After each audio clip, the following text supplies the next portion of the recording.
দক্ষিণ দিনাজপুর জেলার সুস্বাদু মধু এবার গুজরাটে। ভারত বাংলাদেশ সীমান্ত লাগোয়া দক্ষিণ দিনাজপুর জেলার বুনিয়াদপুরের সুস্বাদু মধু গুজরাটে পাড়ি দিল।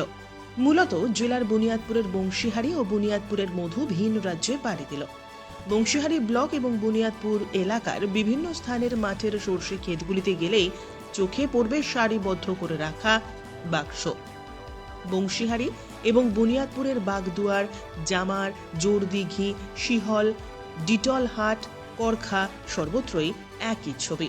সোমবার সকালে এলাহাবাদ পঞ্চায়েতের জামারের এক মাঠে গিয়ে দেখা গেল ডিটলের এক তরুণ ইশাহাক আলী অপু তার কর্মচারীদের নিয়ে বাক্স থেকে মধু সংগ্রহ করছেন। তিনি জানান, সর্ষে গাছে ফুল আসার আগে মধু সংগ্রহ করার লক্ষ্যে বাক্স পাততে হয়।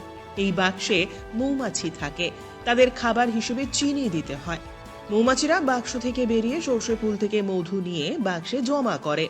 আমরা প্রতি সপ্তাহে একবার বাক্স থেকে মধু সংগ্রহ করি। আমি গত বছর থেকে এই ব্যবসায় নেমেছি।